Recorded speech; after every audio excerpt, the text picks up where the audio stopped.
Greetings in love and in the light of the infinite creator. I'm Andrii Zvorygin, joined here with Bill, Dan, Adam, and Grace. And we will be discussing the June 15, 2025 session, the second half of it, primarily about spiritual democracy. All right. Thank you, Kuo. Can you talk to us about what you have previously referred to as spiritual democracy? Bill? We are those of Kuo and receive and understand and give gratitude for this query, our brother. We may share our thoughts about this phrase, which we have used before to describe those planes of existence outside of, or deeper than, or underneath the physical space-time reality of consciousness that you occupy. We have used this phrase with an intent to remind you seekers and those of your peoples that you are invested with a power and a sovereignty, which more often than not goes unrecognized in your experience of yourself and of other selves. The default mode among your collective perceptions and your various experiments with government configurations tend to be that power is invested in a few, that agency and choice making ability to steer, to set policy, to affect the life of the collective is the exclusive domain of the elected or unelected officials who occupy these positions of power at their various levels, along with others who may have their hands upon the gears of the machinery that operates your society. In this environment, it is easy to feel that one is, or a group is, or that others are without power, disenfranchised, voiceless, and so forth. This may indeed be the case upon the outer level in certain respects, whereby those with negative bents seem to hoard and limit that power for themselves and their cohorts, such that an entire people may exist under the heel. When you add the adjective spiritual to democracy, we do so to point to the eyes inward to reality at the soul level. Upon that plane, each has a vote, we may say, in the health or the illness of the collective body. Each has a vote as to where that collective may go in its journey, what it may manifest, what it may experience, how it may see itself. Now, that vote in this metaphor may be for the experience of being disempowered and disenfranchised, may be for the existence of, we correct this instrument, maybe for the participation in the existence of a seemingly disempowered collective, a belief in the right of rule or the inability to challenge rule, and thus, in so doing, inadvertently supporting that rule. As one known as R spoke earlier, no king, or we would add autocrat, operates alone. Such power collected at any pinnacle rests upon those from whom power is taken, whether through force or deceit or mass manipulation of a populace, which arrives at the conclusion that they have no such power and must surrender such ability. We speak of spiritual democracy in these terms, but not only the terms of power dynamics upon your world, but in all terms of the outer experience of those of your people upon your world. That your planet took the course that it did has conventionally understood from the hunter gatherer state to the advent of the agriculture through the various Middle Ages, as your historians would parse it, to the rise and fall of empires, the experiments in democracy, the conquest and colonialism, the various experiments in belief systems, from major religions to indigenous practices, to the way that you have fixated upon technology and the way that technology has changed your sense of self and relationship with yourself, so on and so forth. Okay, just hold on. I just want to go back actually a little bit, just because this is going to be our main reading for the whole session, so we might as well break it Parse it. up. Yeah, and so I don't know if there was something someone wanted to say what we've read so far, but I saw something interesting here. That vote, each has a vote as to where the collective may go in its journey, where it may manifest and may experience. That vote in this metaphor may be for the experience of being disempowered and disenfranchised, and maybe for the existence of maybe for the participation in the existence of seemingly disempowered collective, a belief that the right to rule uh, is inadvertently supporting this rule. So basically, when people feel that they can't change, then they are right, and when they feel that they can, they are right as well. It's that old saying that you actually are the infinite creator, and you actually do have a lot more influence than you may be giving yourself credit for. I don't know. And Mhm. it kind of shows, in my view, the uh, the sneaky ways, the manipulative ways that these service to self groups have kind of came. And there's just a few of them, but they're so intent on controlling and manipulating that they've literally kind of created everything from from our religions, our political institutions. Uh, you have like the AMA, the accounting ethics, the lawyer ethics. You go into all that. It's all like in America. It's all starts from like the Rockefeller, group things and stuff like this. So these guys have come and like literally put a web over every little thing that really put us into a huge helpless state. Like most people won't believe that they um, have power and can do anything. I'll give you an example. Income taxes in America, federal and state income taxes, they are actually voluntary.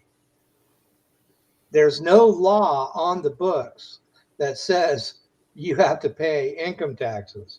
A matter of fact, in the year 2000, USA Today, a newspaper here, had a big page at the very back, full page ad, challenging anybody that they'll get $50,000 if they can show you the law where a federal income tax makes it uh, actually on an individual.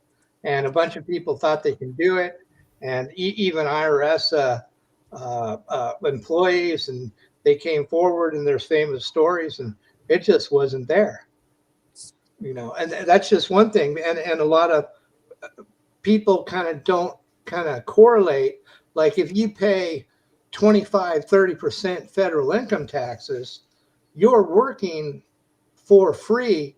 I would even term it as a slave for 25 to 35%, 30% of your time. And, and that's just one example of what's gone down in this country. Interesting. And so, well, I know the next paragraph here is such power collected at any pinnacle rests upon those from whom power is taken, whether through force or deceit or mass manipulation of a populace which arrives at the conclusion that they have no such power and must surrender such ability. So when people are, say, blaming the government or the external entities and saying they have the power, they're actually giving them the power when they're doing casting the blame. Like Gandhi, he's a good counterexample in that a lot of the things he did, he didn't have the position or the title or anything really to actually do it.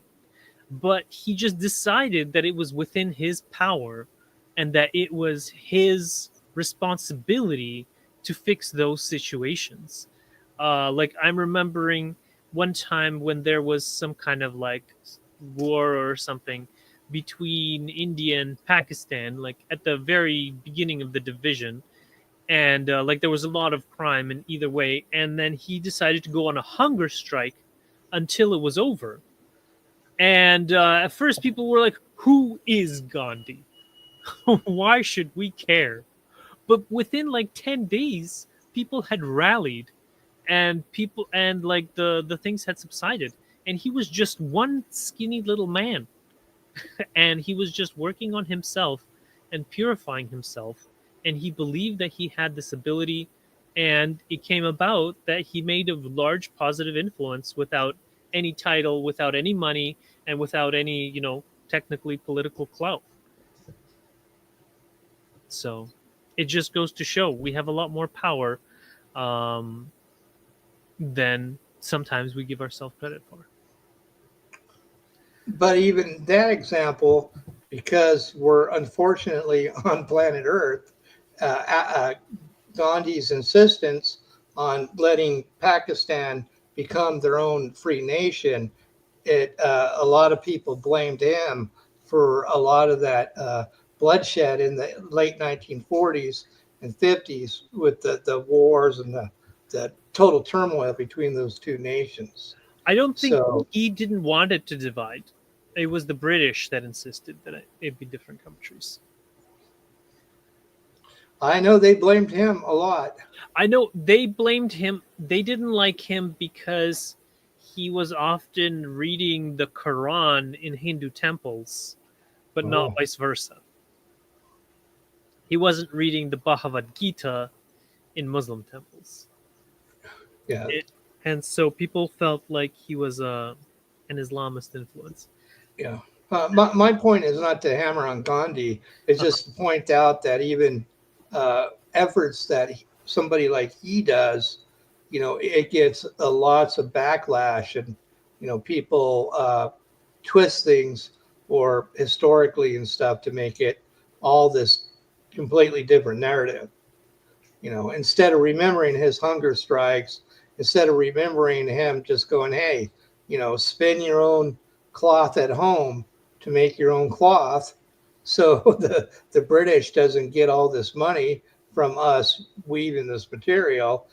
Just we're going to take that financial power from the English. Just little things like that. Mm-hmm. And you got to be creative to do stuff like that. A lot of times I think when we don't know how to stand up against tyrannical forces in the government, a lot of it we just aren't creative enough. And a lot of times I see that because we don't look at the creator within and go to the universe to help us with the creative principle that is within us that can help solve these problems. Mm-hmm. I was wondering if Dan or Grace, did you have some comments on what we've been discussing here? Spiritual democracy? Grace, go ahead. Thank you, Andrii. This might be a bit late in the conversation, so I do apologize. I have a friend of mine listening in. I've talked to her a lot about the law of one, but going back to, she brought something up, and I don't really know how this works. Bill, when you were saying that filing taxes is not mandatory, right? And so it's even like here in Canada with the census, you don't have to participate if you don't want to, right? How does that work? So how does that, because I'm not an expert at this type of stuff. What happens when you have some like companies or individuals charged with like tax evasion?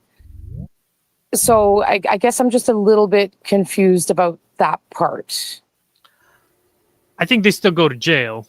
I mean, there's the de facto and the de jure. There's no law in the books, but they'll still send you to jail. Well, in the United States, there's tax evasion and tax avoidance. What's the difference? Tax avoidance is when you don't file, you don't sign, you don't go and do any of their government crap. Right. Tax evasion is when you go and file and sign your own assessment, and then you sign and say, I owe this money to the government. And then when the government comes along, and it's not really tax evasion as much as they say they start putting you under in the United States like Title 18 statutes as intent to defraud because Okay. because you signed a contract and then you didn't fulfill it. But it's Right. real sneaky and backhand. Everything they do is sneaky and backhand. Right. That makes Okay. sense. So Yeah, basically, that's if you lie helpful. on your tax form, then you're committing Right. fraud. Okay. Yeah, All right. yeah, and that could be seen as tax evasion. Yeah, Right. so Hmm. Okay, that's helpful. So, thank you. I wasn't really. My friend and I are doing some stuff around her house, and so I'm listening in and then not listening in. So if I miss some stuff, I will just listen. Sure. Yeah. Thank you, Andrii. Thank you, Bill. Thank you, everyone. All right. Dan, I don't know if you're also busy or if you had something. Okay. I guess he's also busy. Okay. So where were we? Speak of spiritual democracy. Not only in terms of power dynamics upon your world, but also in terms of the outer experience of those of the people on your world, that your planet took the course that it did, as conventionally understood from the hunter-gatherer state to the advent of agriculture, through the various Middle Ages, as your historians would put it, to the rise and fall of empires, the experiments in democracy, the conquest and colonialism, the various experiments and belief systems from major religion to indigenous practices, to the way that you have fixated upon technology and the way that technology has changed you for the sense and relationship with yourself, and so on. Okay. Okay, maybe Bill, go on. Read another one. I don't know that. okay. Okay. So we're at each on a soul level Mhm. has had, again, shall we say, a vote in this process and this outcome. So right there, that's interesting because it's a soul level. Mm-hmm. Mm-hmm.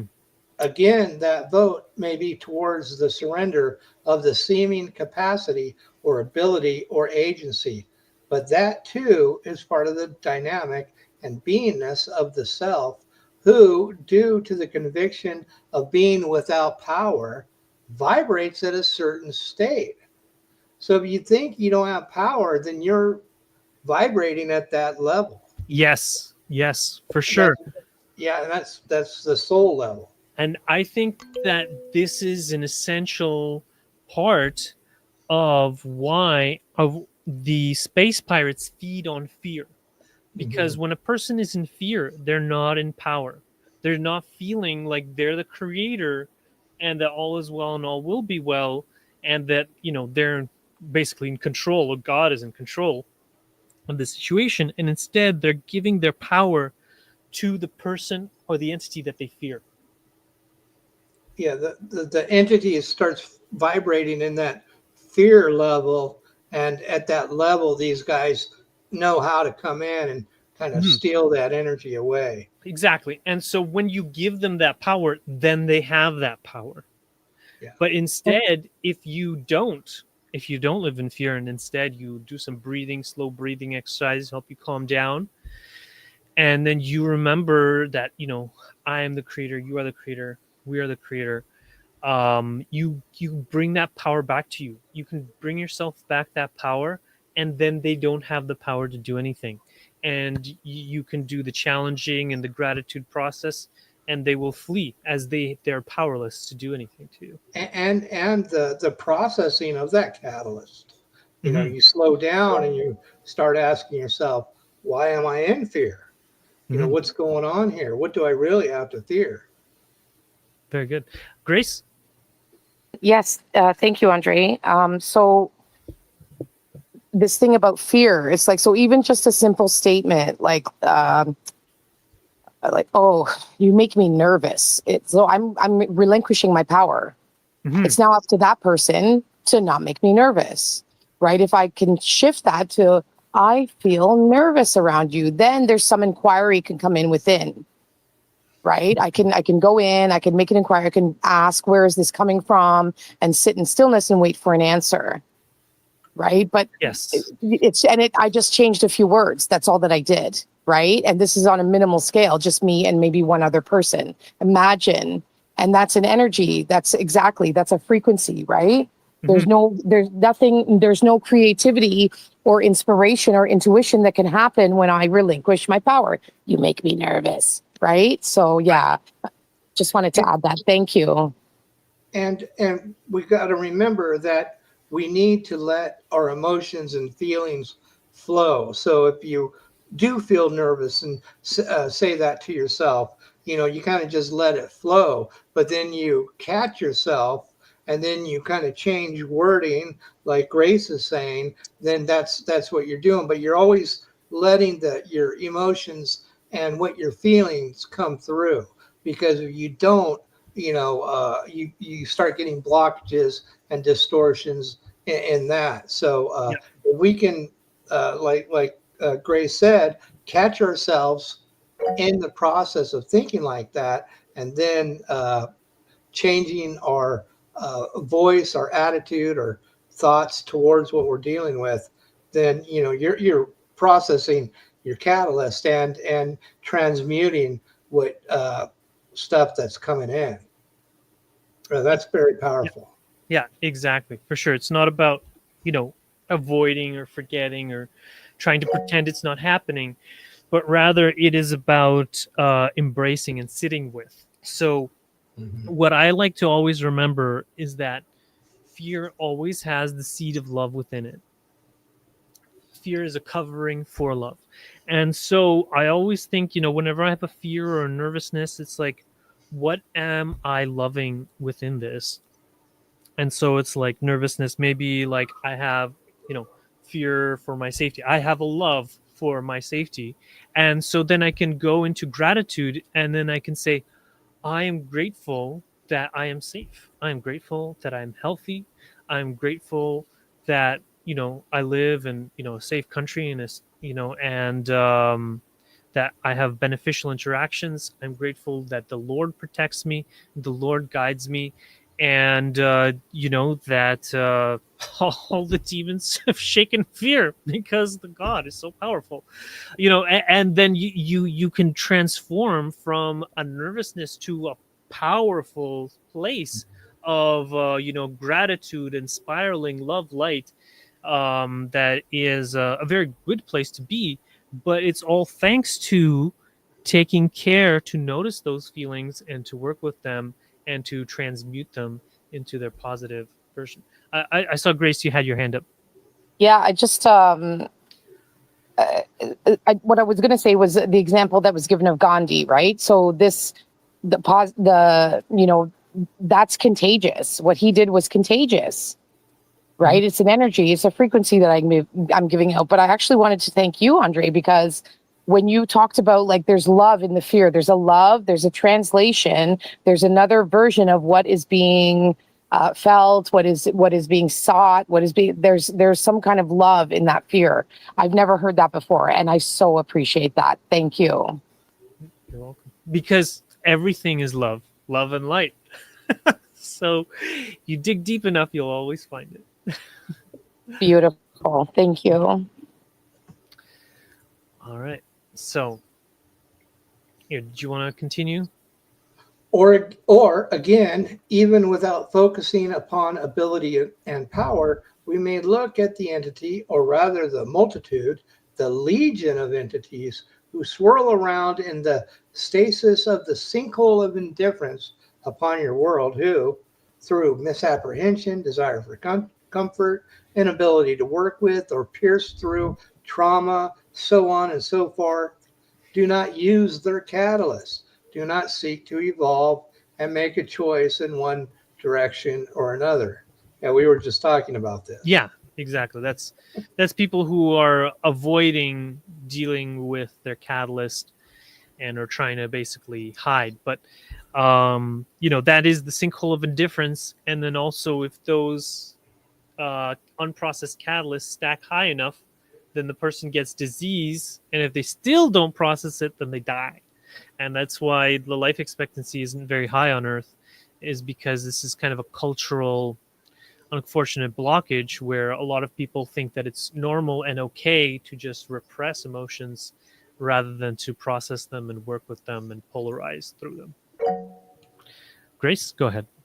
I'm pretty sure I've said this before on one of the Law of One meetings, but I remember I was hearing, I heard a speech, and the woman who gave it was talking about like the word emotion, right? And the word motion is in emotion. So it's a movement. Like any feeling that I have is a movement. It comes up, my body creates it, based on stimuli in my environment, based on, my internal processing. And then I have like a lot of people, like you were saying, Andrii, they choose to repress it. It's like I'm not supposed to feel that, or I don't want to feel that, or that's uncomfortable. But for me personally, what I've experienced is that if I just sit, it might take 45 minutes, it might take a couple of hours if I have the time, right? Sometimes I have the ability to put it on pause and then revisit it later, and then it moves through my body, and then none of my organs are hanging on to that instance. Right. Yeah. Which was so helpful to me. It was so beautiful. I just wanted to share that. Thank you. Grace, you particularly say that the emotion comes through the body. What about the mind as well?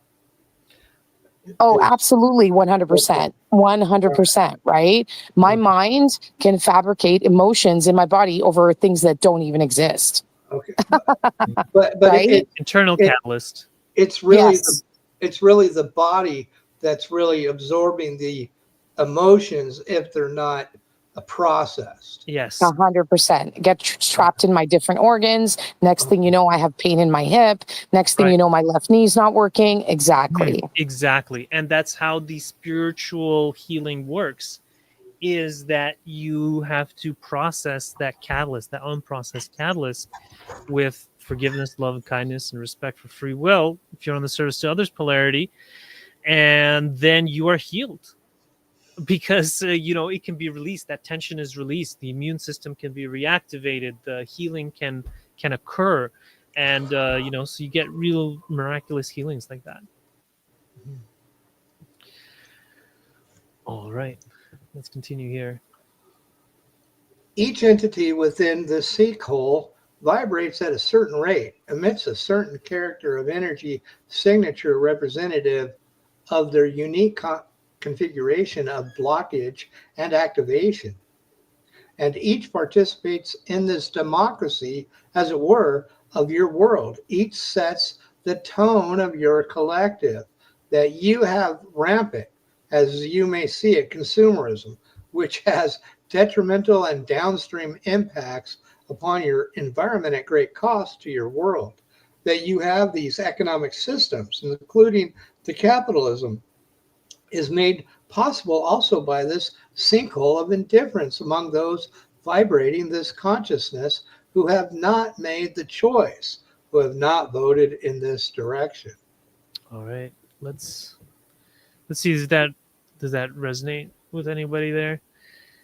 Yeah. I feel like there was a lot there that I didn't really grasp, but We can read it again. Yeah, it's interesting because I was like, before you read capitalism, Bill, I'm like, capitalism. So yeah, for me, capitalism is like a bit of a dirty word. So I hear you. I don't know. I hear Yeah. you. Well, apparently Thank you. it's related to this sinkhole of indifference. So here, Right?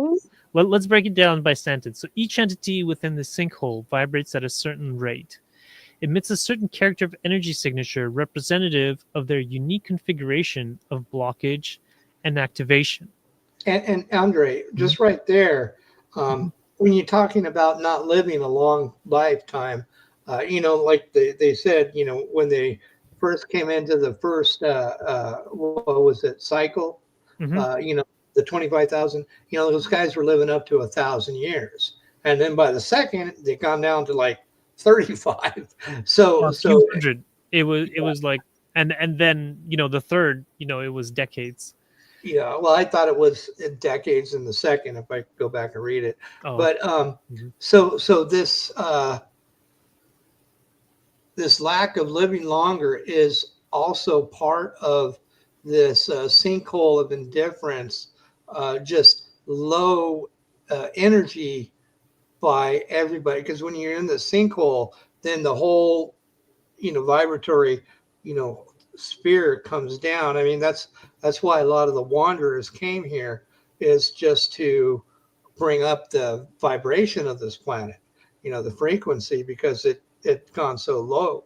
And so this sinkhole is really causes this low vibration, and it's really highlighted and exponentially kind of grown into our governing situations and our economic situations, because we just they've beaten people down so much through programming and brainwashing, to not to have most people really only care about the welfare of themselves and maybe their nearest family members, and stuff like that, their pets. So they don't look at the bigger picture and start trying to see that, hey, the welfare of everybody needs to be, taken care of. I think that directly ties into the next part here. And each participates in this democracy, as it were, in your world. Each sets the tone of your collective, that you have rampant, as you may see it, consumerism, which has detrimental and downstream impacts upon your environment and great cost to your world. So basically, since these people are, in the sinkhole of indifference, I always see kind of the sinkhole of indifference as kind of people acting like automatons. So basically, society tells me that I should do this, and society tells me that I should do that, and I'm just going to do whatever society tells me without thinking about it. So it says I should go to work. Okay, I'm going to do that. I need 3 jobs. Okay, and then I'm going to buy a bunch of stuff, and I'm going to go on vacation, and I'm going to be broke. And like they're just doing all the things that society tells you to do, just kind of without really thinking, without really polarizing, without really making a choice of, okay, this is the catalyst. This is what they told me to do. Now, how do I feel about it? Analyzing the feelings, and then, polarizing. So I'm going to do fear, anger, control, or I'm going to do forgiveness, love, kindness, and acceptance, and got to make that choice and follow through. Okay, Grace? Yes, thank you, Andrii. So surviving versus striving. And the term that came to mind was the whole keeping up with the Joneses, right? Mm-hmm. Yeah. That's a psychological kind of warfare that I think the elites have put on everybody.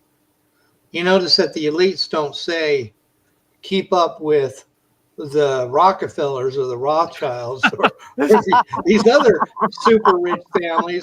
No, they're telling you to keep up with your next door neighbor. That's awesome, Bill. Yeah, you want thank to keep you. up with those guys.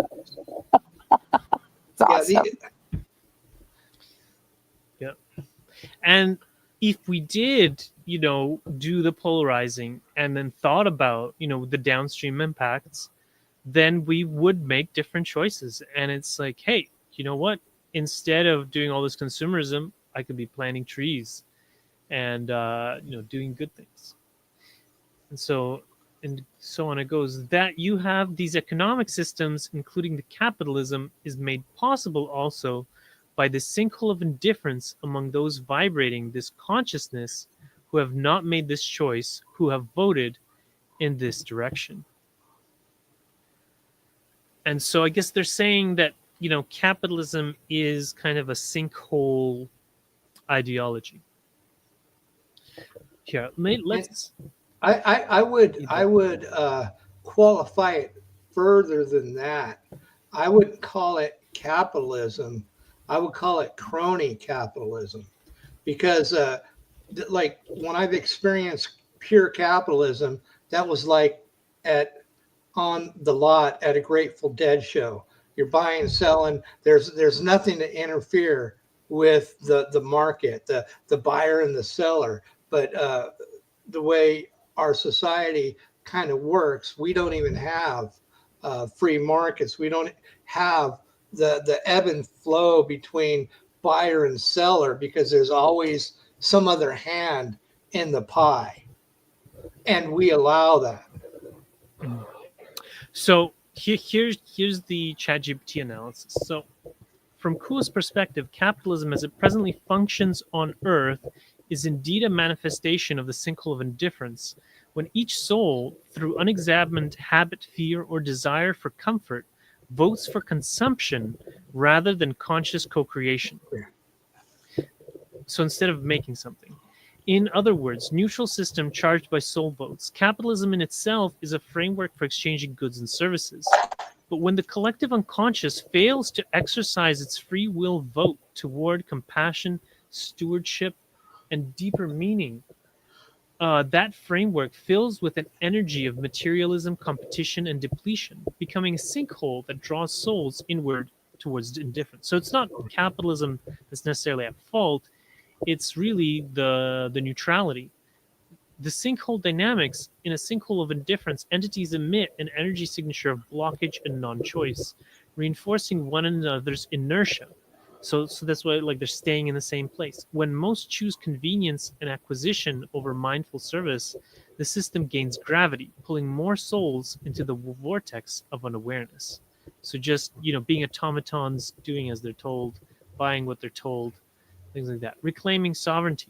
Yet no system is immutable. Each individual's moment-to-moment choices to consume less, to share more, to align economic activity with love casts a soul-level vote that shifts the collective vibration. As more beings awaken and choose differently, the gravitational pull of unbridled capitalism weakens. Therefore, capitalism becomes a sinkhole ideology only insofar as it rests upon collective surrender of sovereignty. When our attention is turned away from our power as co-creators and toward an endless chase for more, by reviving our inner vote for service to others, environmental care, and equitable sharing, we transform that very sinkhole into a spring of mutual flourishing. So I think that's more balanced view. Yeah, you see the kind of the way I look at like capitalism. It's like a marketplace.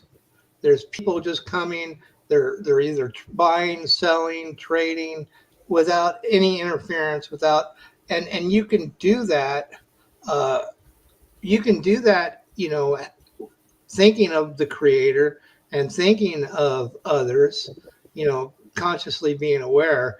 But I think they've got everything set up to it's just mindless consumerism, mindless consumption, and then you're not even aware of dealing with another individual just on a transactional level. You're just okay. This that.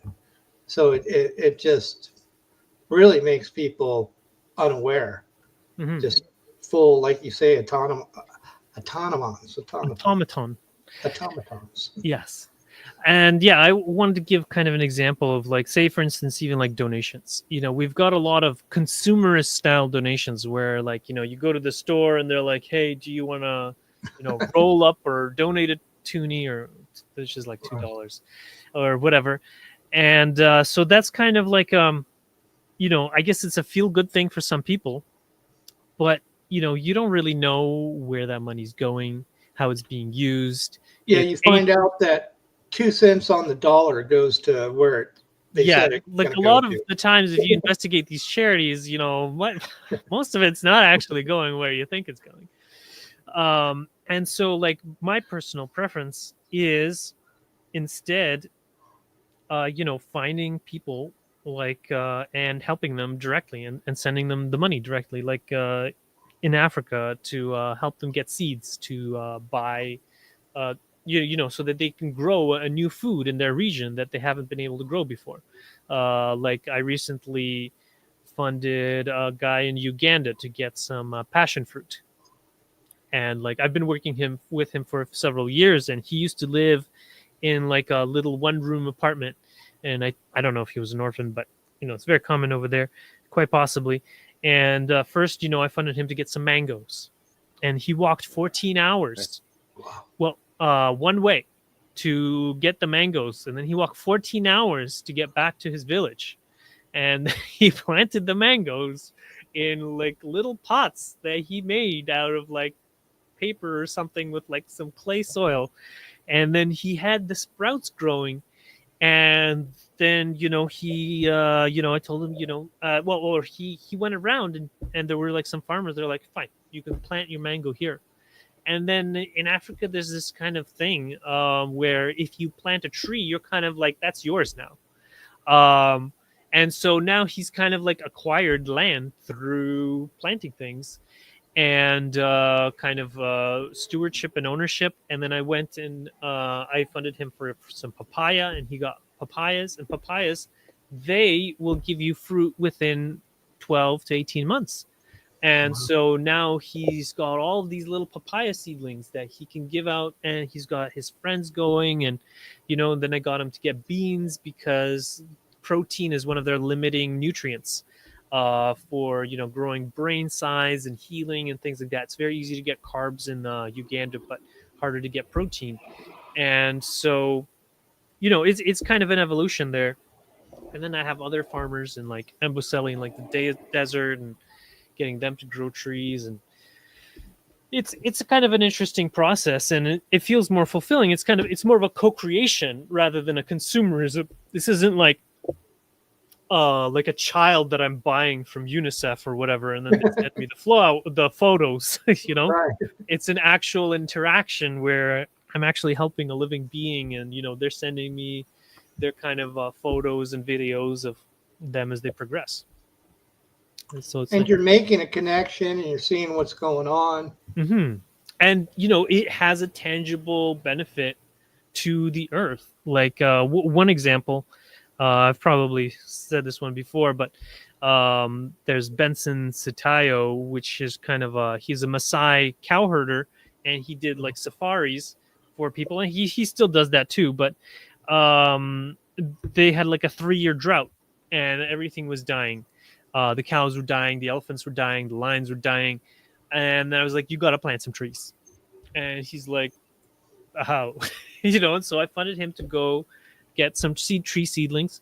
And he went around to the schools, and he got the schools to get the children out. And all the children planted like little tree seedlings, and they watered them. And then the next week, the skies were gray. And 2 weeks later, the rains came back. So that's a pretty profound synchronicity right there. And it's been raining pretty well ever since, and he's been kept up the food forest business. I've been helping him along there too. I think Grace wanted to say something. Oh, Grace, go ahead. Yeah, I did. Thank you so much. That is just so beautiful, Andrii. Mm-hmm. And the way you talked about it's like, oh well, if you build it, they will come, right? The rain will come, that this will come. It's the same as so my friend and I, when we were listening, we were talking about like the sperm count around the world is reducing, right? Okay. Mm-hmm. Well, there's almost 9 billion people on the planet, so it makes sense. Mother Nature knows how to reset itself. The planet knows what it needs, and it makes it happen. And then that energy, that vibration can come through us, where you were like, plant some trees. Isn't that beautiful? Yeah. And you're learning, you're seeing the benefit in real time. Like you talked about, like sending money to a UNICEF child, right? Like this is so much more. Not that there's anything wrong with that, right? But you're getting like live feedback of what's happening. There might be something wrong with it. they might not be getting the money. Yeah, I mean, I don't work for the organization, so I'm glad for that. But thank you. It's so beautiful. Thank you for sharing that, Andrii. Yeah, and then so well, in terms of adding to that, so they've actually done studies, and basically, if you plant a tree, it will attract clouds, and this is both due to the geographical change in the topography. So there's actually like a little mountain. It basically changes how the atmosphere is, and it creates a little low pressure zone, and so you actually have a little cloud over a tree that's in, like, say, the middle of the ocean, and it just kind of hangs out there. And so you have enough trees, then you get enough clouds for the rain to come. And then also on a spiritual level, the trees are calling for rain. They feel dry, and they're like, give us rain, give us rain. And then the rain comes. And same thing, if you plant a bunch of fire-loving species and they need fire to reproduce, they're going to be calling for fire. And you get a lot of forest fires. And so, like, in Australia and in some parts of Canada, they love planting fire-loving species, and then they're like, "Oh no, everything's on fire." Well, it's like that's what you planted. You got what you planted.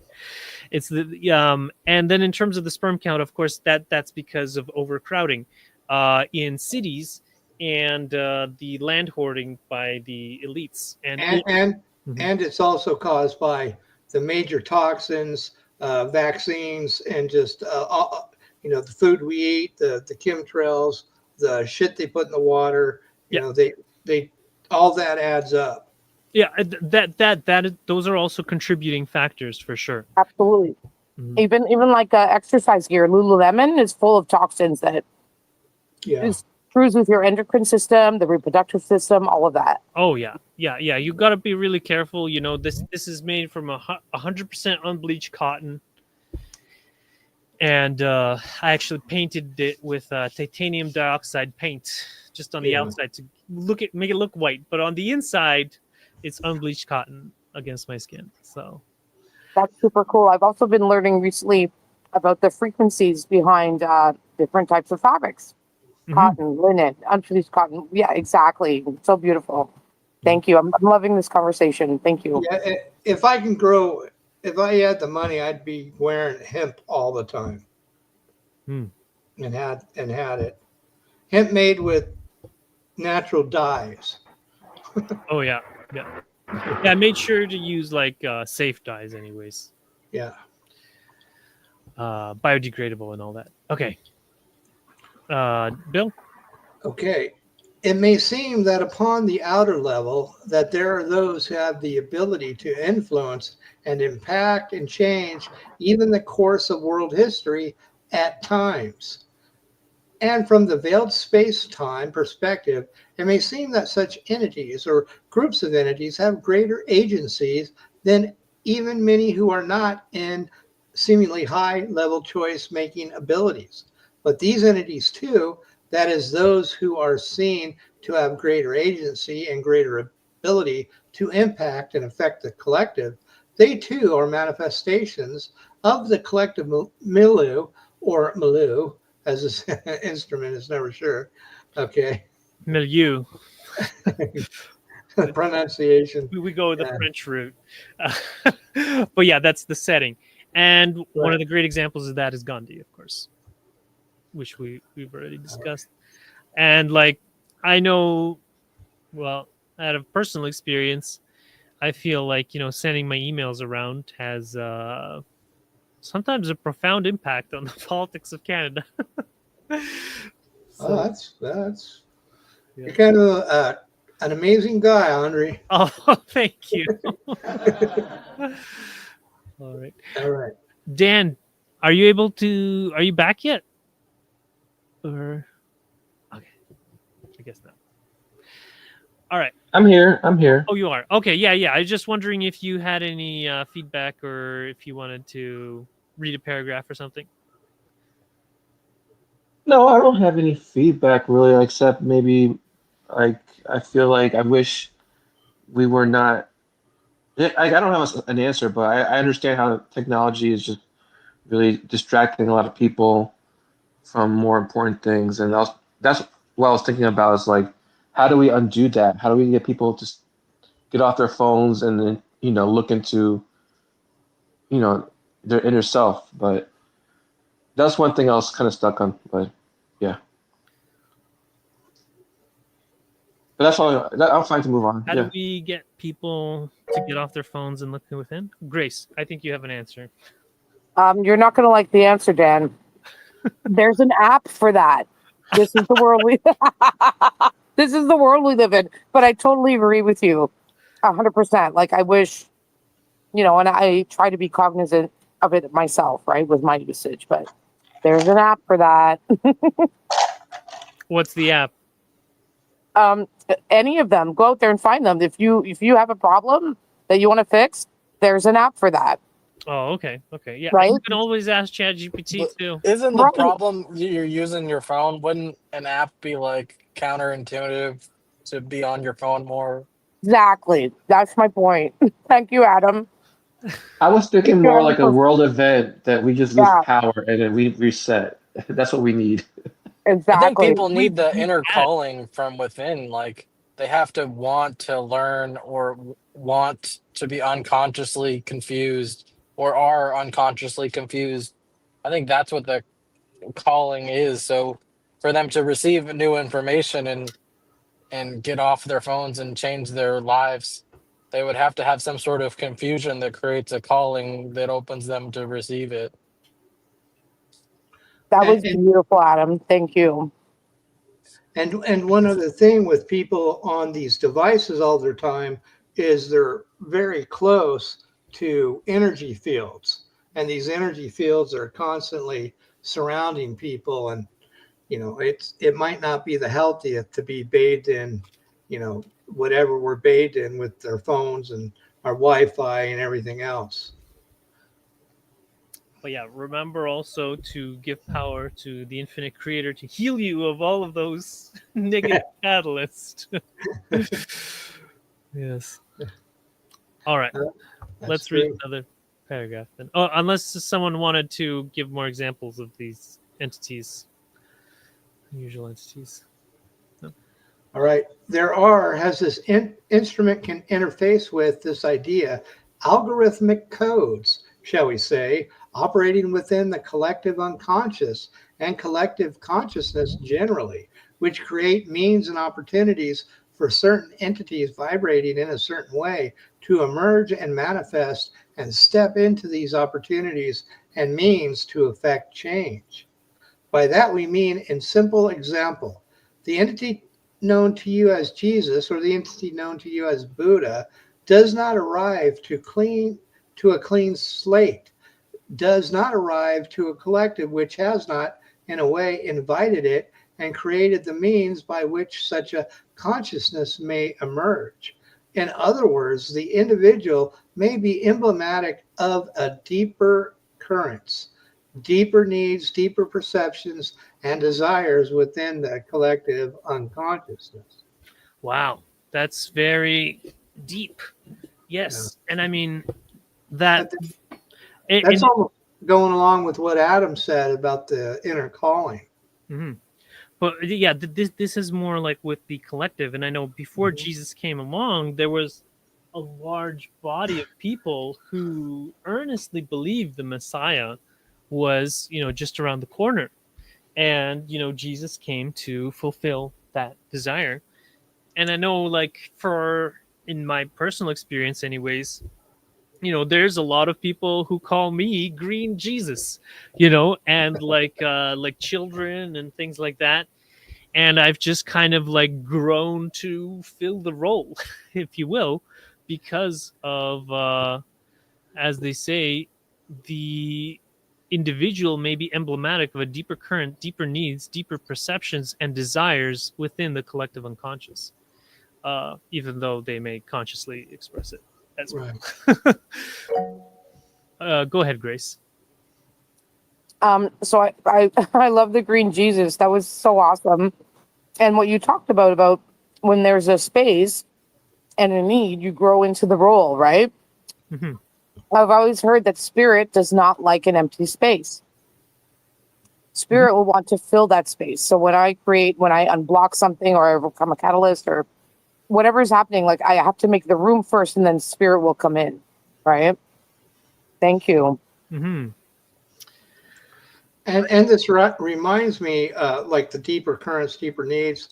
That last sentence there is the what I call, or the Confederation has called it too, the spiritual gravity, and the spiritual gravity is the creator ever creating that gravity for the entities to come back.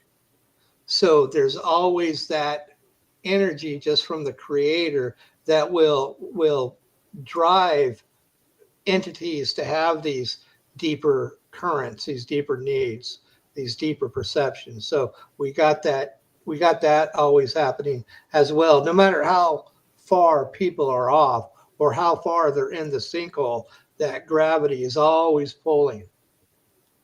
Hmm. Yeah, it's kind of, it can be a feedback loop, like in terms of like people have this desire and then it manifests, like like Jesus appeared and then he showed them the way, and then like people followed the way and it kind of created a feedback loop in that way. And then like later there was Padmasambhava and Dzogchen Buddhism, where they learned to create rainbow body and things like that. All right, guess let's go on. This goes for those of the negative polarity as well. The collective may, over time, over centuries and millennia even, cry out in need for that which you may see has the hero. And such an entity may then be called forth from the collective who may meet this great need. And such in reverse for the role, as you see, as villain and so forth. Oh, that's interesting. And that does make sense, Yeah. because That kind of goes with the loop you're talking about. yeah. And it's also, we've got a lot of what they call conspiracy theorists. And I mean, we do have, yes, many of them are legitimate, but it's also that feedback loop, that the more that people want to believe that there is someone in control, some human, then that feeds in the collective unconsciousness some people who are fitting that role. And so, it is really important to be cognizant of what we are thinking about and what we're putting out into the world. And, it's good to dwell on the positive, and that we, like, I know in Christianity, we pray for our leaders, that, may they have good intentions, may they have, help people, and try to do the positive prayers. May God, you guide them in being kind and loving and compassionate to our people, like Mark Carney or whoever is our elected, Alex Ruff, and all those other people. If we wish them well and we wish them to align to a higher truth and a higher love and a higher kindness, then we're putting that out and we're helping them to give the opportunity for them to fit that mold. Yeah, this is like self-fulfilling prophecies or whatever. Exactly. And that's part of that power of the creator within us that we have. Right. Grace, go ahead. Sorry, I'm eating carrots and dip, so I hope my mouth doesn't sound like it's full of food, but it probably does. It's okay.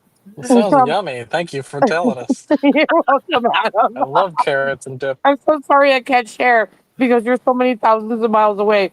But with what you were talking about with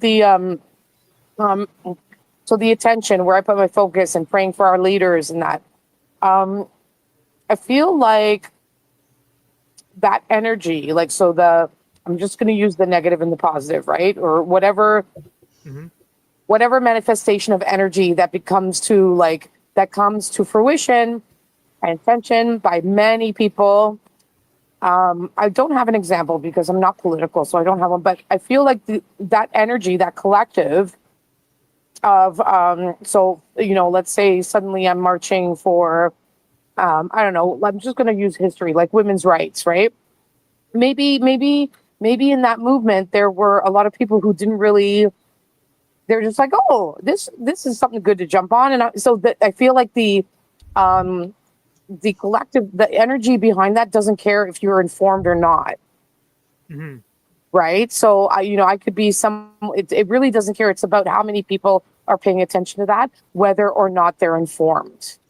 And if I have more information and more knowledge, my energy, if I'm jumping on that, isn't any different from someone who is just like, oh, this sounds like something I could do, right? I'm bored or whatever. Does that make sense? Yeah, and that's kind of like beginner's luck as well. Oh. Because people don't know that they can fail, and so they succeed. Right. Good one. Yeah. Okay, cool. Because everyone is the creator, regardless of how much they know. Exactly. Some people don't even know they're the creator, and they're around, making all kinds of like dumpster fires or whatever, right? Or uplifting people without knowing it. Yeah. There's always the other side. And it's also why it's important to, forgive, love, and be kind to all people, regardless of where they're at, and to, help them and uplift them and help them to be more loving and be more kind.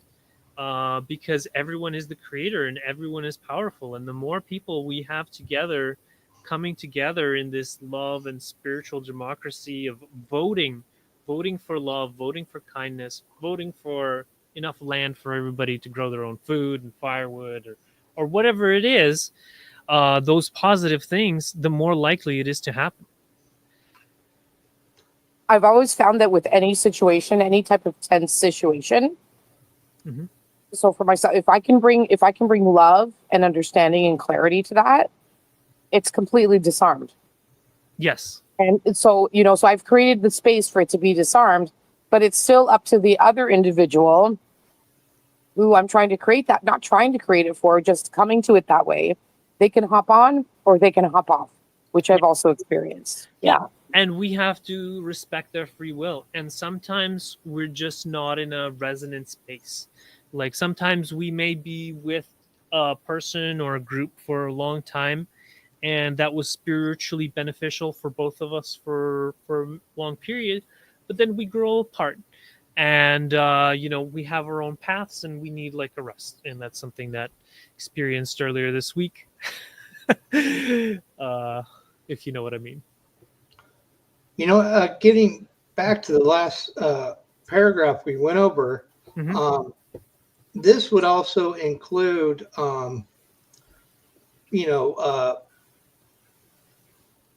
like religions, like how Ra said, that they would get information.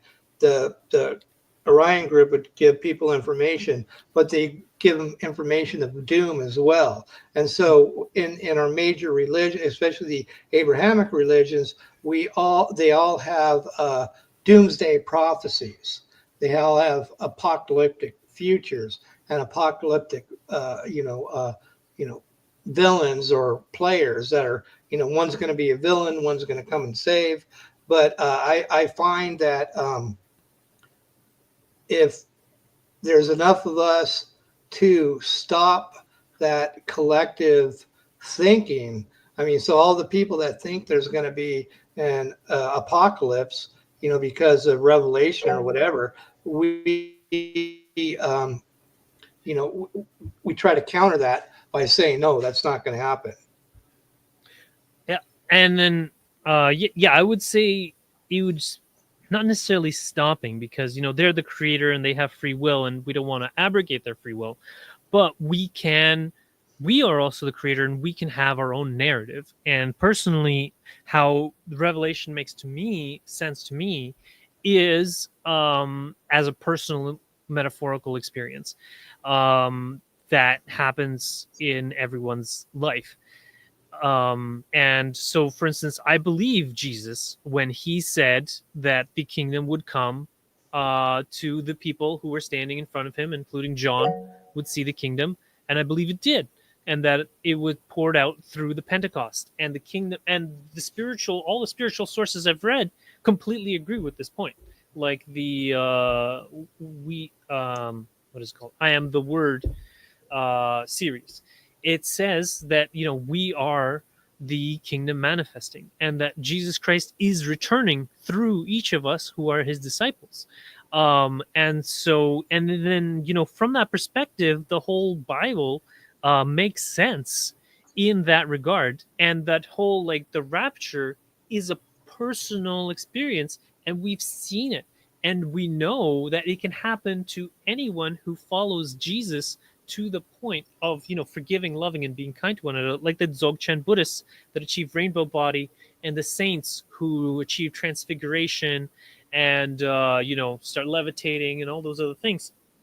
Like, this is a personal experience that everyone can have, because they are the creator, and each of us, as Jesus flowing through us, become that judge, that great judge or whatever, because we get that clear seeing that, hey, that is service to others and that is not service to others in our opinion, but we can't judge others, but it gives us that clear radiance to go and inherit the kingdom, if you will. Okay, Grace, go ahead.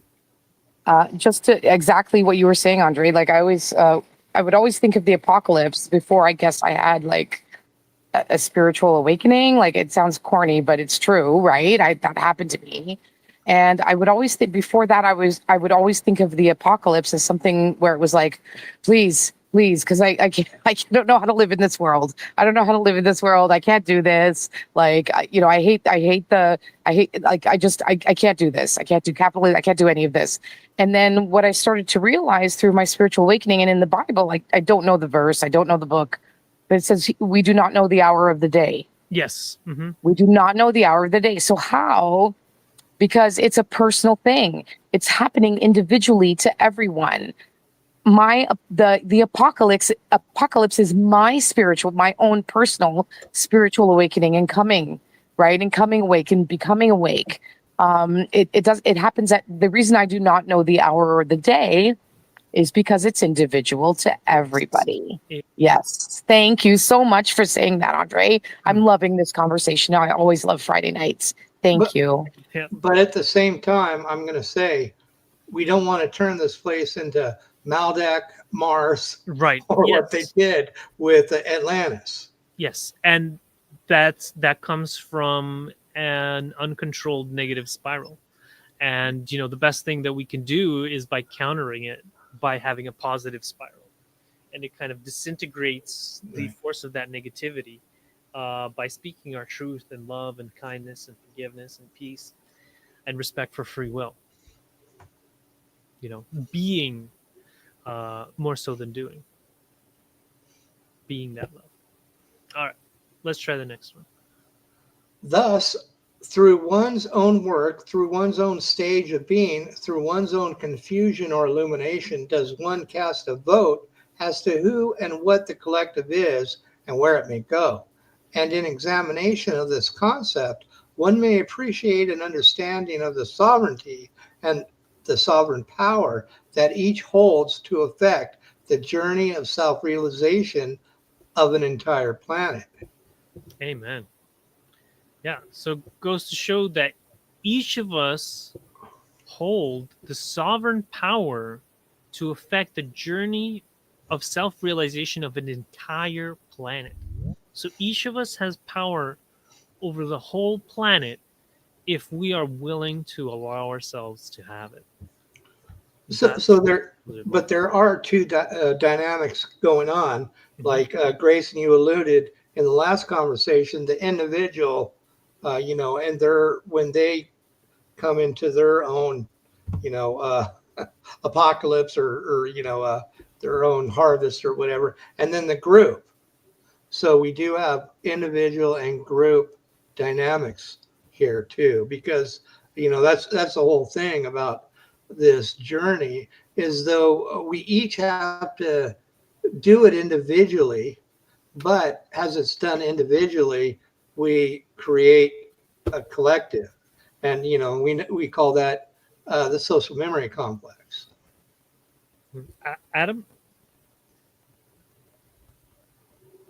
Nothing. I was just stuck on the word apocalypse. I know Bill earlier said something about apocalypse, and I was like, yeah, I think the elites don't definitely want to keep the apocalypse from us, but we'll all learn it on our own way, kind of like Grace was saying.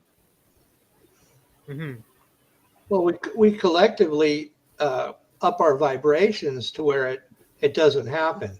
And I'm talking a Maldak, Mars, Atlantis event.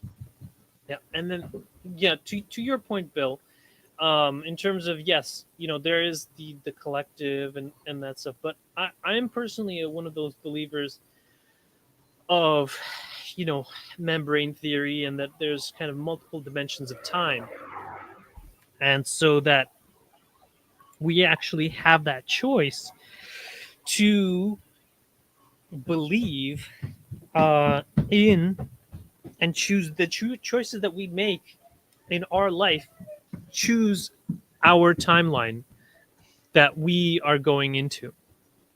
And so we can choose to be in a timeline of that is and beneficial kind. that's individually chosen, Yes, right? exactly. We're individually choosing. It's just that the creation is so large that there's a huge number of possibilities. Right. You Absolutely. know, and so like if we were to have a say a certain state of mind and to go out in the morning, something would happen. But if we had a different state of mind or spirit or whatever, a different thing would happen. We'd be on a different timeline.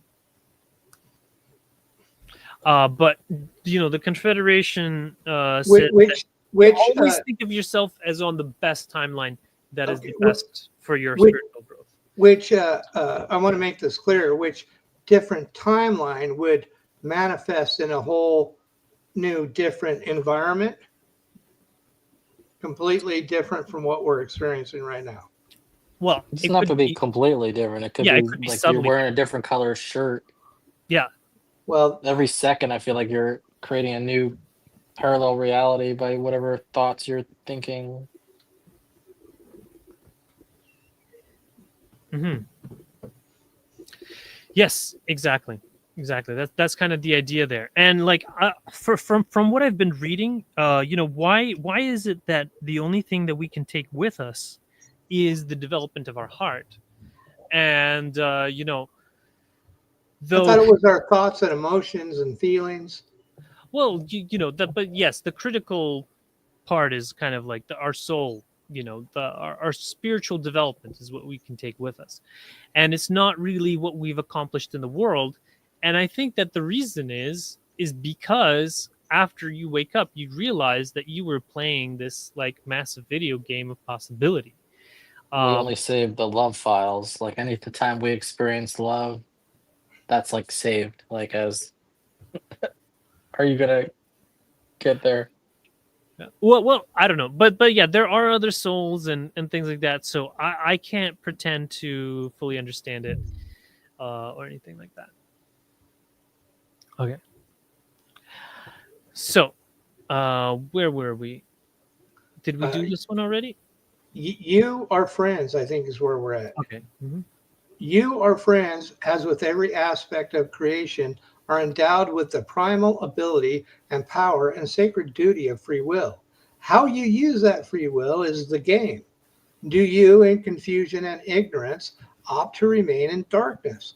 Do you choose unconsciously to remain unaware of the creator that lives within you and the power that lives within you to be a vassal for light, to be a beacon of hope, to harness that sacred fire within, to use and to transform the catalyst of your life and yourself, that you may step into awareness of your true nature?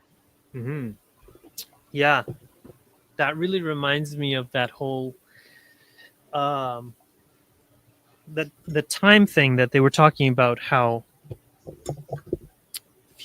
there are few indeed.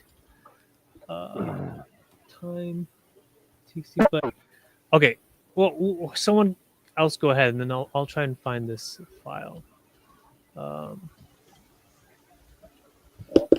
but it was about time. So we have the sacred duty of free will to either choose to remain in darkness or start to become aware of the creator. Hmm. Here, I found the quote. There are very few, but it is notable enough that we mention this, who are so efficient in processing catalyst in the present moment that space begins to buckle inward under the burden of successfully approached and used catalyst.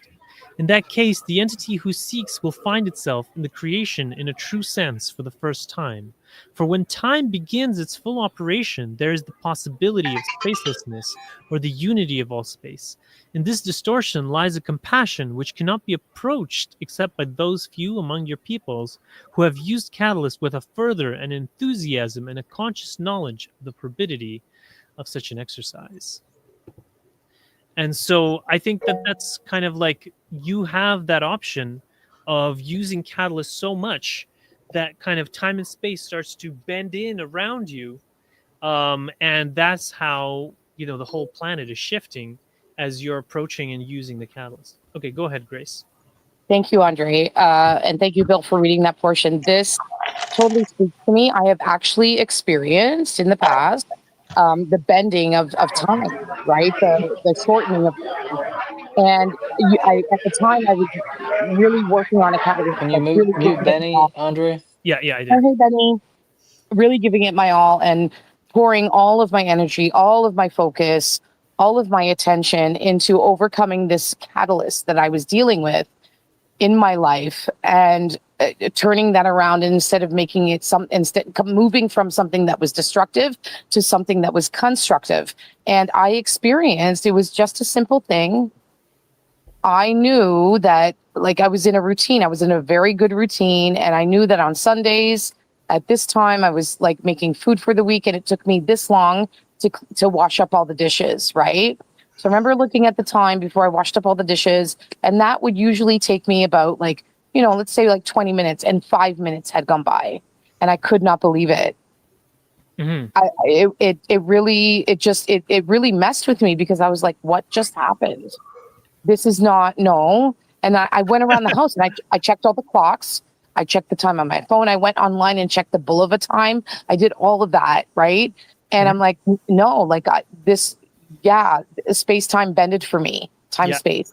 It It was remarkable. It was I've just, had it it was happen so before too. impactful. It's kind of It's mind blowing. happened It's to you, like, Adam? Yeah. whoa.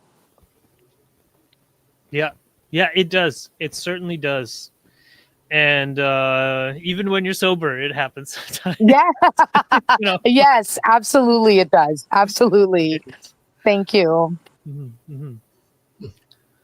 Oh, and hi, Benny. Good to see you. And then like sometimes, like, I see like a whole shift in the consciousness of humanity. Like, I know just like a few weeks ago or a month ago, there were, and I don't know, maybe it's just on my feed, but basically on my feed I was getting a lot of Christians, we are sinners, kind of stuff. And then I felt moved by the Spirit to write this email to my local pastors and things like that about how we are actually called to not be sinners. We're called to be virtuous, and that anyone who continues to sin doesn't know Christ. And anyone who sins intentionally, there is no sacrifice for him. Like, as in, like, Christ didn't die for you to continue sinning. But those who continue to sin are creating a calling, whether it's conscious or unconscious. Well, I don't know if they're creating a calling, but basically they're not following Jesus is the point. They're not, being Christian. And so, which is okay. and that's Yeah. okay. Yeah, they don't have to. But if you, wish to call yourself a Christian and a disciple of Christ, then you should do your best to be virtuous. But And you what is should it? So you're focus. saying you have this ego where you call yourself a disciple of Christ?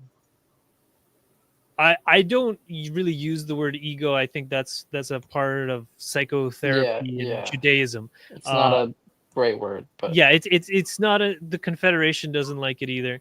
But yeah, I do fully focus on virtue. I focus on cultivating virtue. I focus on forgiveness, love, kindness, respect for free will, loving but one when you another, put names to kind to each things, that it changes the way you view it. So as soon as you start to name it, then you kind of like named it, and something that you feel towards, right? Well, from the Christian viewpoint, the problem I see is they go to Jesus because they need salvation from sin, and they feel they're fallen and unworthy, the original sin. So we need a sacrifice for that, and Jesus is a sacrifice, and that's to me it's totally erroneous thinking, because nothing has fallen, nothing needs to be saved. We're just doing what we can to process catalyst to come to the awareness of the creator, and then ultimately create a bias. And now with Andrei's intense focus on virtue, well, what's going to happen is that the bias to the service to others path is going to be naturally exemplified if those virtues don't get too distorted and out of whack. Because when you focus on two things too much, there can be an imbalance. That's why, like the Confederation says, there is no overcoming. You don't overcome. Yes. You just deal with away. Mm-hmm. Yeah, you deal with the stuff, and they say in order to to balance the distortion, you got to accentuate the distortion a lot of times, which means for a lot of people hitting rock bottom, going completely in the opposite direction of how somebody may define virtue. Mm-hmm. What up, slut? Hey, let's be nice here. Greetings, Riggs. Oh, well, they left. I guess that, or I don't know if they're still there. Hello, fellow Jitster. What would you like to say? Glad to have you here, Riggs. We're almost done reading. Oh, hi, guys. So, okay. Anyways, I wanted to finish my story. And so after I sent this email and published it online, now I almost never see those people doing the sinner stuff. Instead, I'm seeing memes like, believing in God is the road to hell, and obeying God and his commands to be virtuous is the road to heaven. And so it was a complete shift in terms of at least what I was seeing in my social media, and in terms of what I was hearing from people on the street. And so that was kind of like that whole, at least from my perspective. Should have started with that. Anyhow, well, you gave them the permission to have another perspective. Yes. Yeah. Well, that could be a way of putting it. For sure. Okay. All right. So we got a few more paragraphs. Do you wish to do this work and cast your vote such that your voice and your vote and your beingness are an emanation of the Creator itself, of love, unconditional and universal, come into the illusion that others within your spiritual democracy may know that they are loved, may be aware of their vote casting ability in this metaphor, and may be awakened to the possibility of healing and transformation? Or may, in your participation of this soul level democracy, you seek to perpetuate and weaponize fear so that others in this spiritual system of government and collective decision making surrender that capacity to others, or seek instead to use fear for their own self gain? You ultimately are part of a universal spiritual democracy, our friends, our brothers, our sisters, as we walk through this long and wondrous and challenging and painful and ultimately glorious journey of forgetting, of playing a game of separation, of awakening to that spark in the center of our beings, of commencing that the long walk home as it may seem, and of helping to bring each other home in conflict or cooperation, that the self may once again be that which it always has been, that being one. All right. You want to hit the AI for the last two paragraphs? So those last two? Okay, sure. Yeah, Andrii? Sure. Kicks. I think the next one's, I think that's it. Yeah. Okay. So It's like we vote each other off the island. It's like when we die, it's like when we voted to, like, that's all that you got is what you voted for. Yeah, well, it is true. We vote with our spiritual vibration, and the world is a reflection of that. Emanating divine love, casting your vote in the universal spiritual democracy. In this talk, we explore how each of us are sovereign souls participate in spiritual democracy by the choices we make moment to moment. Every thought, word, action is like a ballot cast toward either fear or unconditional love. And together, those votes shape the trajectory of our collective journey home to oneness. Drawing on Kuo's teachings, we'll examine how to awaken our innate power, choose service to others over weaponized fear, and support each other's healing and transformation.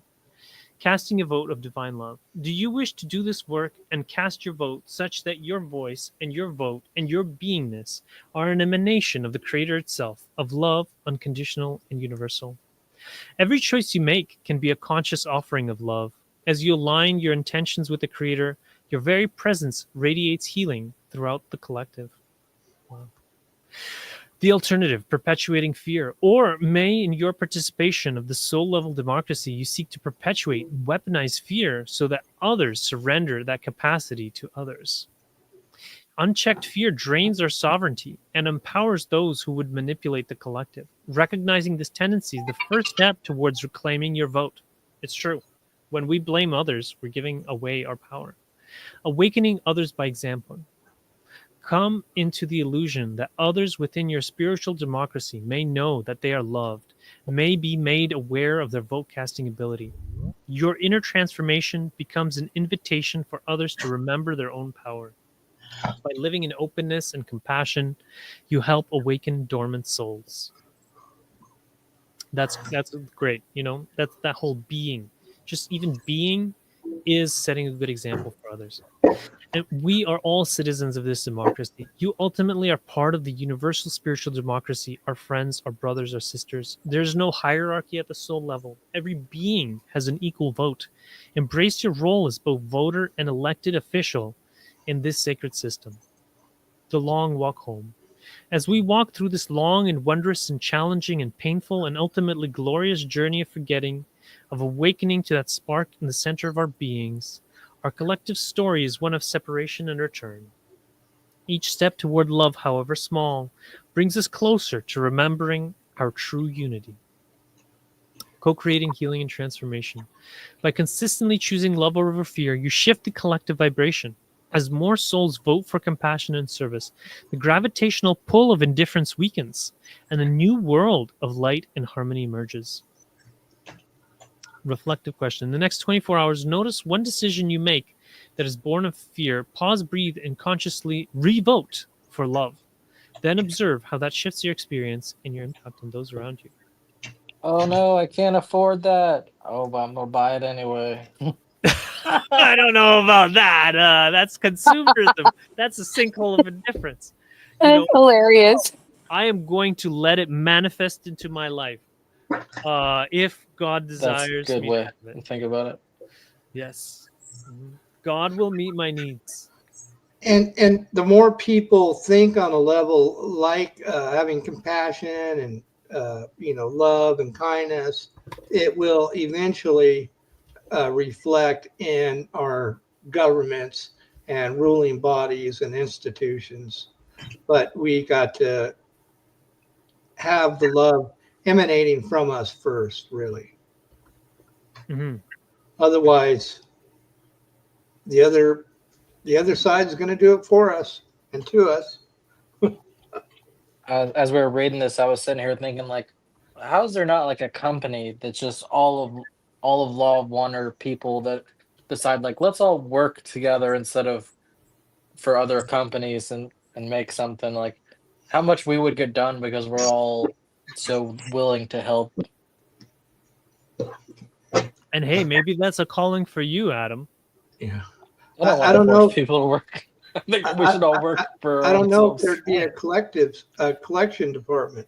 You're doing a great job already in helping organize all of the reminding people about the meetings and sending them reminders in the messenger chat. I think people are getting tired of it. I don't think so. I'm not getting tired of it. It's I'd so say helpful.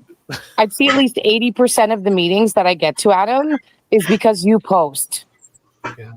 I'm not even making that up, like seriously, because my schedule is so hectic. I don't have anything written down. And I so appreciate when you post that in the messenger chat. I really Yeah. do. Don't sell yourself short, Adam. I think a lot of people, it'd be almost just the opposite. They see what's going on and they're just like, oh, I missed it again. Okay. All right. Right? I'll try to get to it next time. Exactly. So Adam, please keep posting. Don't shortchange yourself, dude. Keep up the good work. Yeah. We'll Yes, figure a way to automate absolutely. it. We'll figure out a way to automate it. That's Like, good too. Is that Google Calendar? Like, I don't. Does it have that? I don't know. Thank you, Adam. I do. I appreciate you posting always. Your efforts do not go unnoticed. And then you have an individual named Bar. I like how talkative you are tonight, Grace. Thank you, I don't know, Adam. is your friend still there? She is. She's actually going to go pick us up a pizza so we have something to eat. And I'm sitting in her backyard. So she just moved into a new place. It's a little guest house in the back of a property. It's absolutely beautiful. And we've got this gorgeous backyard to look at. Like, it's just really, like, it's so nice being out here in nature. And yeah, that's probably why I'm more talkative, because I'm around trees. Oh, nice. I'm and forest bathing right now. That lowers stress levels, and so it Exactly. Yes. Trees actually secrete. You all know. You all know this. I don't need to tell you. Trees secrete like not a chemical, like a natural type of substance that helps to calm our nervous system. Ionizes the air. Yes, you know what I'm talking about, Adam. Yeah, well, they are chemicals, but it's a they're not man-made, right? Yes, thank you. Exactly. They're just totally emitting other frequencies. Exactly. Trees are conscious. Everything around us is conscious. Everything of the natural world is conscious and unnatural. Yes. Even the stuff we make out of nature has the creator in it. Absolutely. 100%. I think this dovetails with what Rhea was saying in the chat. Rhea, did you want to say it on the live stream? Yes. Are you talking to Ray? Me? Yeah, Ray. Yeah. Riggs, yeah. Yeah. Dude, no, I'm just chiming in. I came in to say, let's not forget about the animals, man. You know, we're talking about all this stuff, all these humans, and we're all going through shit. We're all going through shit. We cannot forget about the animals. The animals are totally enslaved, totally exploited, totally tortured, totally marketed. They're just commodities. And yeah, I'm stepping in saying that. That's what my incarnation has been a focus of. And I feel like I have a responsibility to say that, and it is true. I hear you. So thank you, Andrii. And I'm being a little bit aggressive here, and I've stepped away from this stance for years, even though I've been involved with it for numerous years, but I feel like it cannot be forgotten. Yeah. Right. You know what I mean? You're right. Yeah, and plants too. Plants too, absolutely plants. And the thing is, with plants, it takes about 3 to 25 times the plants of feeding plants to animals to so we're enslaving plants, we're enslaving animals. It takes 3 to 25 times the number of plants to enslave the number of plants to enslave the number of animals. So, if you're gonna do it, we gotta eat, right? I'm a big fat fucking hog, and I have many problems with myself. I'm an idiot. Well, you gotta be kind to yourself. Gotta be kind to yourself. I have many you can be kind to others. that I have to improve on, but I do just want to completely, and it's just I feel it in my soul that it is just my thing to stand up for these animals, because these animals are being enslaved, they're being exploited, they're being like there's commodities and yes. like billions and billions and billions, and I hear nobody you. gives a fuck. Nobody gives well, a fuck. people, I think that, on a deeper level, you're also feeling your own situation, and the Yeah, the law of one, Ra has stated that there are more forms of slavery on our planet than they can enumerate. yes, And so we have to really raise our compassion, raise yeah, our awareness that the creator is in within everyone and everything, every plant, animal, human, rock. And we have to open our hearts with that love and that kindness for ourselves and others, and then continue spiraling upwards in that light and helping to have, say, the human right to land. Everyone deserves to have land to grow their own food, firewood, yeah. families, and business. And as we have more people that are on this bandwagon of compassion and kindness for one another, it spirals upwards, and it helps to make it manifest in the world. Absolutely. Like who the fuck put a for sale sign on land in the first place? That's bullshit. Land is not for sale. Mother Earth is not for sale. Mother Earth did not put herself for sale. I've never seen it before.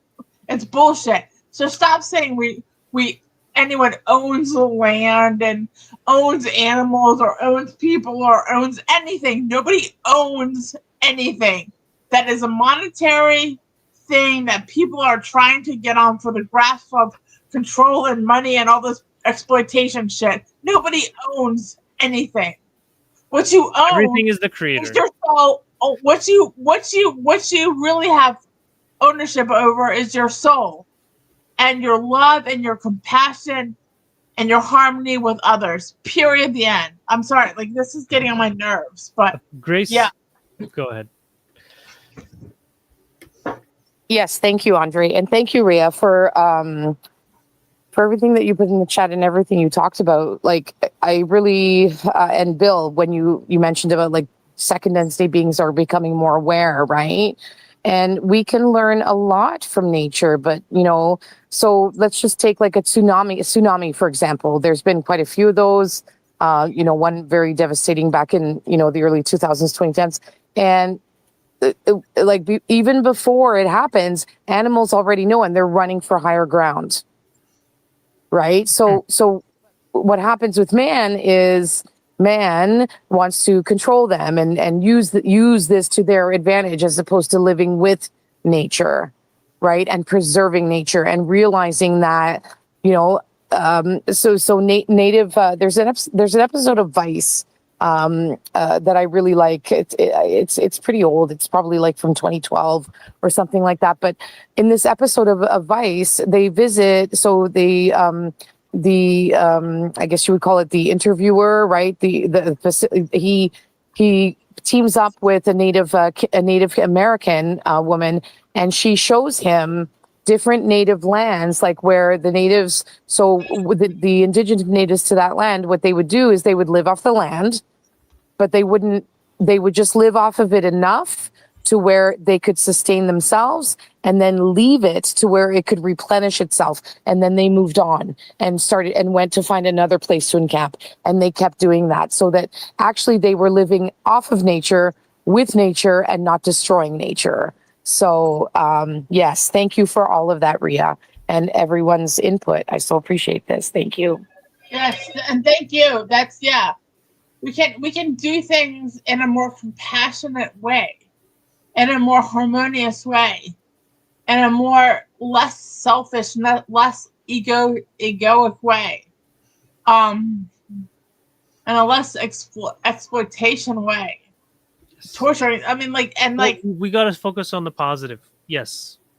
Okay, we'll go for it. Yeah, and just expanding on what Grace was saying, I think you're referring to Sweden horticulture, and that was one of the main methods of the early gardening, and it helped to create the Amazon and much of the edible food forests of North America. And basically, what would happen is that they would go to an area and they would clear a 50-meter chunk, and say they would, the kind of colonialists call it slash and burn, because they would burn the wood in order to create fertilizer. And then they would plant edible plants all throughout this 50-meter area circle, and they would have their village there, and they would grow bananas and guava and papayas and whatever. And then eventually some of those trees would get really big and it would start to shade it out, and like the Brazil nuts and things like that. And then they would move to a new area where there wasn't much ecological diversity, and they would clear that area, and then they would grow more edible plants. And now 30% of the Amazon is edible plants, because of that. And when the Europeans arrived to North America, 50% of Appalachia was chestnuts, and that was thanks to the same system. Bill, go ahead. I was just going to say, Ray, I appreciate your emotions about this topics. I appreciate your passion. I think everything starts, all change that happens with the group always starts with the individual.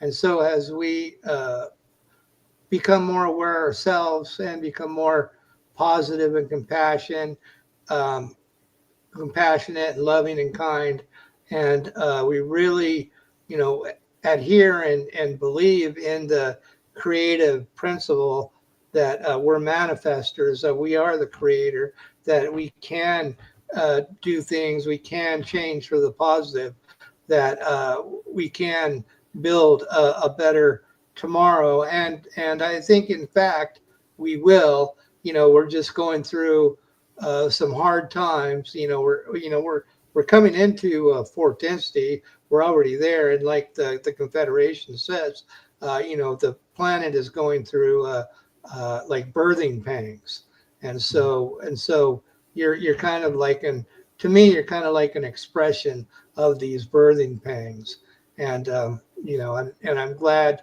you're out there to have those feelings, have that passion, and things are only going to get better, I believe. Mm-hmm. And remember, you're loved. You're loved, and the Creator is always there for you. Thank you so much, Bill. And P.S., you want to get married? Because